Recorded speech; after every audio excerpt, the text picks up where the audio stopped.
NARS foundation makeup ஆர்டிஸ்ட்க்கு ரொம்பவே பிடிச்ச ஒரு ஃபவுண்டேஷன். இது எதுக்காக ரொம்ப பிடிக்கும்னா, ஃபர்ஸ்ட் ஆஃப் ஆல் ரொம்பவே லிக்விடியான கன்சிஸ்டன்சி, பட் அழகாக ஒரு ஃபினிஷ் வந்து கொடுக்கும். Medium to buildable coverage. So இந்த 2 ரீசன் தான் ஒரு மேக்கப்பை வந்து ரொம்பவே ஃப்ளாலஸாக காமிக்கிறது அண்ட் கேக்கி ஆகாமல் பார்த்துக்கிறது. லாங் லாஸ்டிங், ரொம்பவே சூப்பராக லாங் லாஸ்ட் ஆகும். இப்போ இருக்கிற பட்டிங் மேக்கப் ஆர்டிஸ்ட்க்கு வந்து என்ன ஷேட்ஸ் வாங்குறது அப்படின்னு சொல்லிட்டு சில கன்ஃபியூஷன்ஸ் வந்து இருக்கலாம். ஸோ ஃபேருக்கு வந்து என்ன ஷேட் வாங்கலாம், மீடியம் அண்ட் டார்க்கு என்ன ஷேட் வாங்கலாம் அப்படின்னு சொல்லிட்டு கன்ஃபியூஷன்ஸ் இருக்கும்.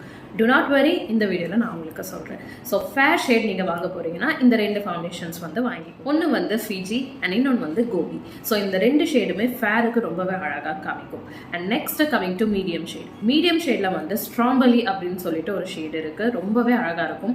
அண்ட் பஞ்சாப் அப்படின்னு சொல்லிட்டு ஒரு ஷேடு இருக்குது. ஸோ இந்த 2 ஃபவுண்டேஷனுமே நீங்கள் வாங்கிக்கலாம். Next coming to dark shade, மோரியா அண்ட் மேக்கோ. ஸோ இந்த 2 ஃபவுண்டேஷன் வந்து ரொம்பவே சூப்பராக இருக்கும். நார்ஸில் வந்து